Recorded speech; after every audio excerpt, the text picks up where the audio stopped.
Hey guys, pernah gak sih kalian kepikiran gimana caranya biar bisa lebih bijak mengatur uang? Nah, kali ini gue bakal ngobrolin buku keren banget yang judulnya The Psychology of Money, karya Morgan Housel. Buku ini bener-bener mind-blowing dan ngasih kita banyak banget pelajaran tentang uang yang mungkin gak pernah kita pikirin sebelumnya. Jadi buat kalian yang penasaran gimana caranya biar bisa lebih cerdas finansial dan pengen tahu pelajaran apa saja yang bisa kita dapat dari buku ini, yuk tonton terus video ini.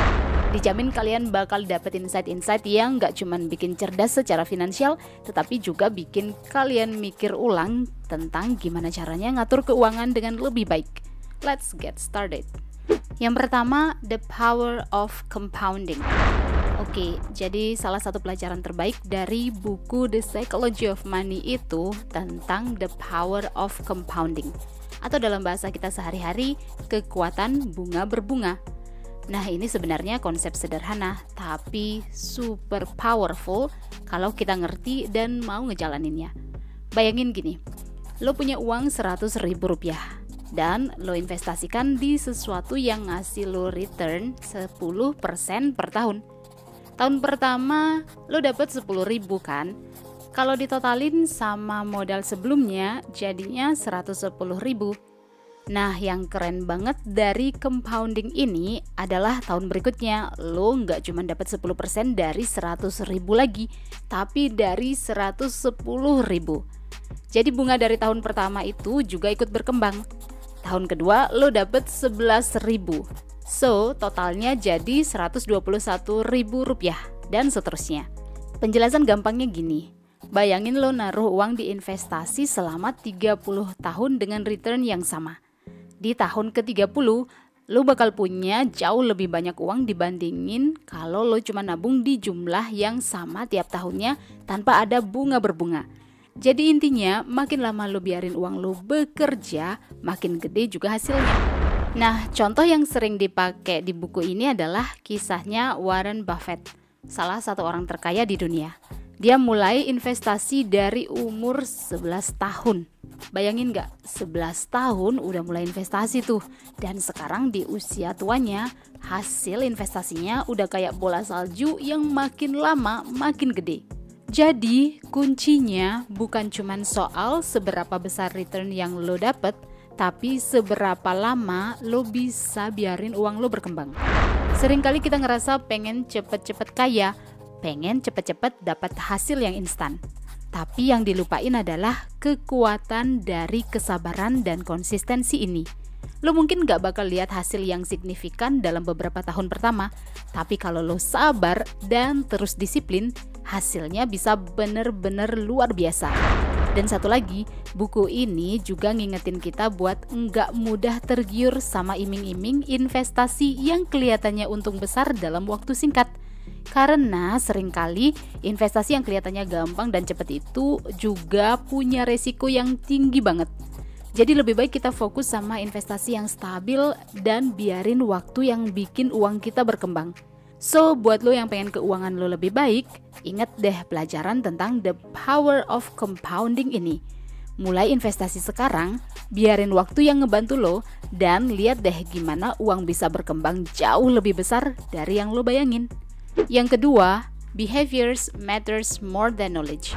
Ini pelajaran keren lainnya dari buku The Psychology of Money yang menurut gua benar-benar ngubah cara kita mikir tentang uang. Jadi di buku ini Morgan Housel bilang kalau behaviors matters more than knowledge, atau gampangnya perilaku kita jauh lebih penting daripada pengetahuan kita tentang uang. Nah, kenapa perilaku lebih penting? Jadi gini, lo bisa jadi punya pengetahuan finansial yang luar biasa, ngerti segala macam teori investasi, tahu gimana cara bikin budget yang bagus, atau ngerti semua trik buat ngatur keuangan. Tapi semua itu nggak ada gunanya kalau lo nggak bisa ngendaliin perilaku lo sendiri. Contohnya, lo bisa aja tahu kalau investasi di saham bisa ngasih return yang tinggi dalam jangka panjang. Tapi kalau lo panikan dan gampang ke bawah suasana, terus pas ada krisis ekonomi, lo buru-buru jual semua saham yang lo punya karena takut rugi, ya lo nggak bakalan dapat keuntungan maksimal. Perilaku lo yang panikan itu yang akhirnya ngebuat lo rugi, bukan karena lo nggak ngerti teorinya ya. Nah, Morgan Housel ngasih contoh yang simple tapi ngegugah banget. Dia ceritain tentang 2 orang nih. Seorang profesor keuangan yang punya segudang ilmu tapi gampang panik, dan seorang petugas kebersihan yang cuman punya pengetahuan dasar soal nabung tapi disiplin banget. Percaya nggak? Si petugas kebersihan ini bisa punya tabungan yang lebih gede di hari tua dibandingkan dengan si profesor yang punya segudang ilmu finansial, karena si petugas kebersihan ini konsisten nabung dan nggak gampang terpengaruh situasi pasar. Kunci dari semuanya adalah bagaimana kita bisa tetap tenang, sabar, dan disiplin dengan rencana keuangan kita. Gimana kita bisa ngendaliin emosi kita supaya nggak gampang terpengaruh euforia atau panik. Seringkali keputusan finansial terbaik itu bukan yang paling canggih atau yang paling pintar, tapi yang paling sederhana dan bisa kita lakuin secara konsisten. Buku ini juga ngajarin kita buat ngerti diri kita sendiri. Gimana sih perilaku kita terhadap uang? Apa kita tipe orang yang gampang tergoda buat belanja, atau kita tipe orang yang susah banget nabung? Well, dengan ngerti perilaku kita sendiri, kita bisa bikin strategi yang sesuai buat ngatur keuangan kita. Misalnya, kalau lo tahu lo gampang tergoda buat belanja, lo bisa bikin aturan ketat buat diri sendiri, atau minta bantuan dari teman atau keluarga buat ngejaga lo tetap on track. Jadi, buat lo yang pengen lebih pintar ngatur uang, ingat satu hal ini, kalau perilaku lo itu lebih penting daripada seberapa banyak yang lo tahu. Lu gak perlu jadi ahli keuangan buat bisa sukses secara finansial. Yang lu perlu adalah perilaku yang benar dan konsisten. Mulai dari hal-hal kecil kayak rutin nabung, gak gampang tergoda buat beli barang yang gak perlu, dan tetap tenang waktu pasar investasi lagi turun. Yang ketiga, luck and risk. Jadi ada satu pelajaran dari buku The Psychology of Money yang menurut gue super menarik dan bikin kita mikir ulang tentang uang, yaitu tentang luck and risk alias keberuntungan dan resiko.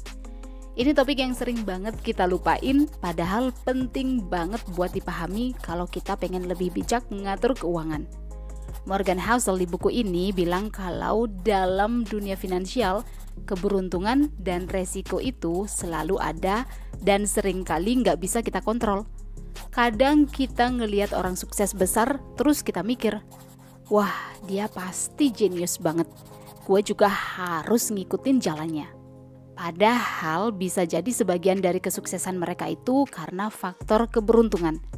Sebaliknya, ada juga orang yang udah kerja keras, pinter banget, tapi malah nggak sukses karena kena resiko yang nggak terduga.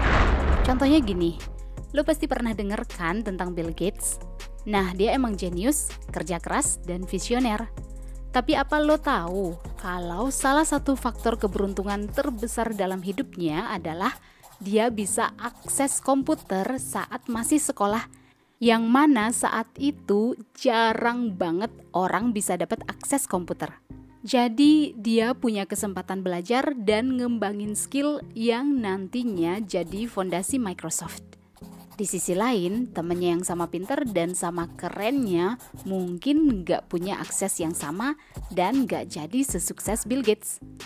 Terus Housel juga cerita tentang seorang investor terkenal, Warren Buffett.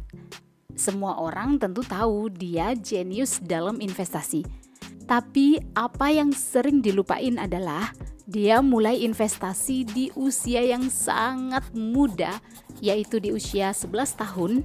Dan dia hidup cukup lama buat ngelihat hasil investasinya berkembang pesat. Itu juga unsur keberuntungannya. Kebayangkan kalau Buffett baru mulai investasi di usia 50 tahun, hasilnya pasti beda banget. Nah, di sisi lain kita juga harus sadar sama yang namanya resiko.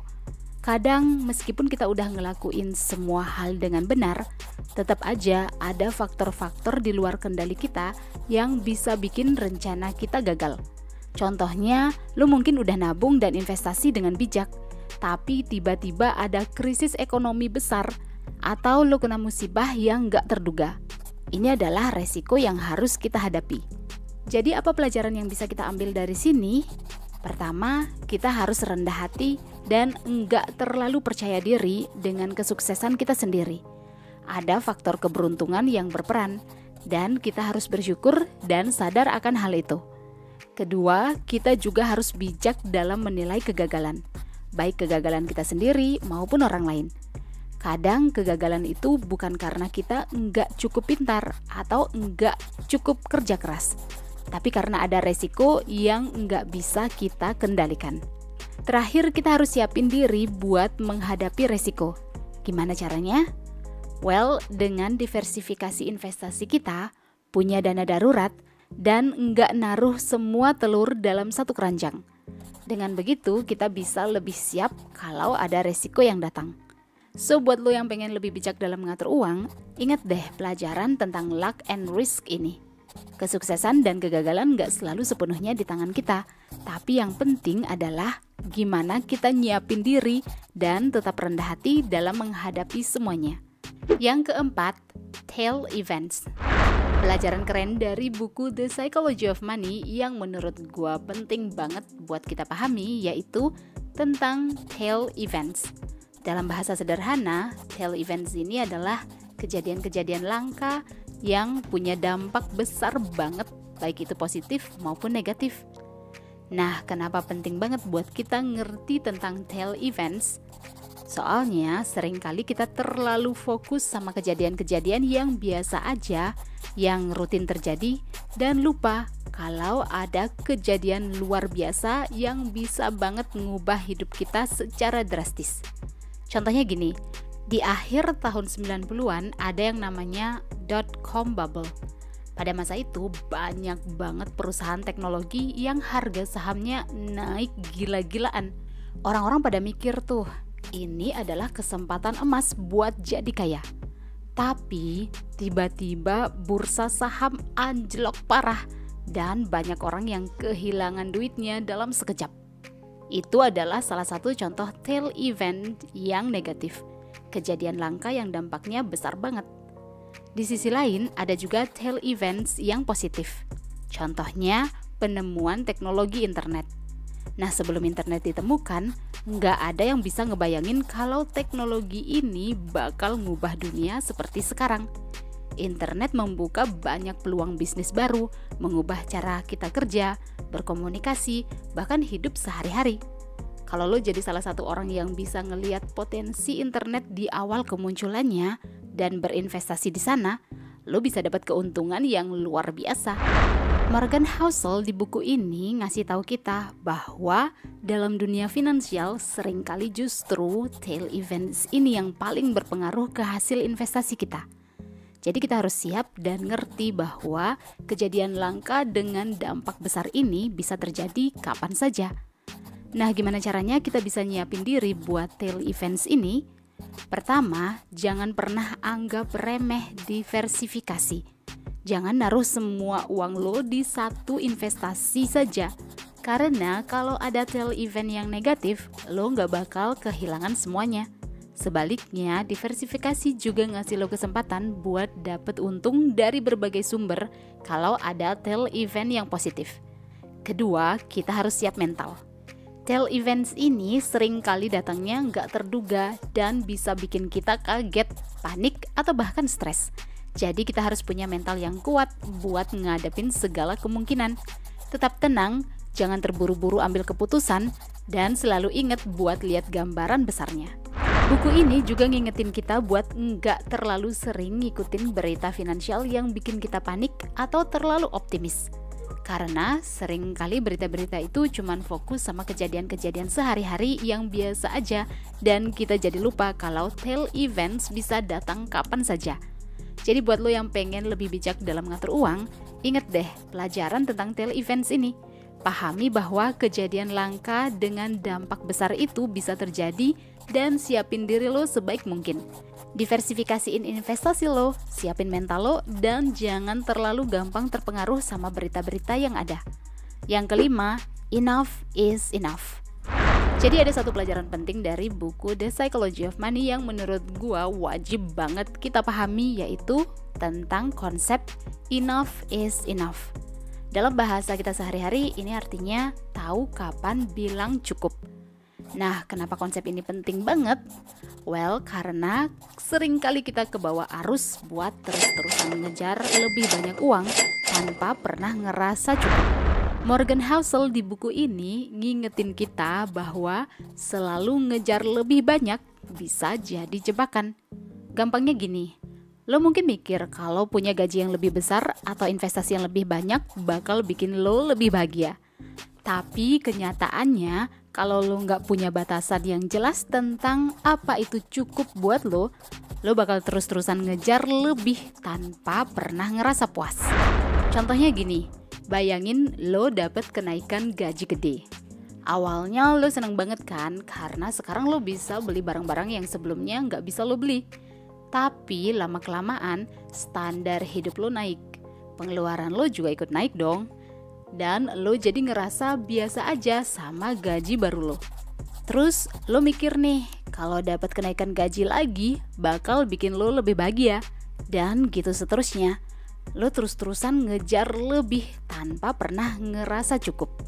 Buku ini juga ngasih contoh tentang seorang miliarder terkenal, Bernie Madoff.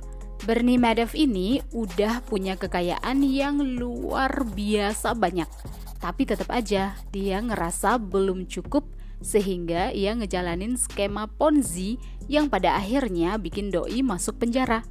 Ini contoh yang cukup ekstrim sih, tapi intinya adalah kalau lo nggak pernah ngerasa cukup, lo bisa jadi ambil keputusan yang salah atau bahkan ngerusak hidup lo sendiri. Pelajaran yang bisa kita dapat dari sini adalah kita harus punya batasan yang jelas tentang apa itu cukup buat kita. Cukup itu bisa beda-beda buat setiap orang ya. Ada yang ngerasa cukup dengan punya rumah sederhana dan bisa liburan setiap tahun. Ada juga yang ngerasa cukup kalau bisa pensiun dini dan punya banyak waktu buat keluarga. Yang penting lo harus ngerti apa yang bikin lo benar-benar bahagia dan puas, bukan cuma ngejar lebih banyak uang tanpa arah yang jelas. Morgan Housel juga ngingetin kita bahwa kebahagiaan itu lebih banyak datang dari hal-hal sederhana kayak hubungan yang baik sama keluarga dan teman, kesehatan yang baik, dan waktu luang buat ngelakuin hal-hal yang kita suka. Jadi jangan sampai lo ngerelain hal-hal itu cuman buat ngejar lebih banyak uang. Gimana caranya biar kita bisa ngerasa cukup? Well, pertama, lo harus benar-benar ngerti nilai-nilai yang penting buat lo dan bikin lo bahagia. Kedua, lo harus punya rencana keuangan yang jelas dan realistis. Dan yang ketiga, lo harus bisa disiplin sama diri sendiri buat enggak kebawa arus ngejar lebih tanpa henti. Buat lo yang pengen hidup lebih tenang dan puas, inget deh pelajaran tentang enough is enough. Tentuin apa arti cukup buat lo, fokus sama hal-hal yang benar-benar penting dan bikin lo bahagia, dan jangan terjebak buat terus-terusan ngejar lebih. Yang keenam, happiness and money. Ini adalah pelajaran terakhir dari buku The Psychology of Money, yaitu tentang happiness and money. Jadi di buku ini Morgan Housel benar-benar ngejelasin gimana uang bisa mempengaruhi kebahagiaan kita, tapi nggak selalu dengan cara yang kita kira. Kita semua pasti pernah dengar kan kalau uang nggak bisa beli kebahagiaan. Nah, Morgan Housel ini setuju dengan pernyataan itu.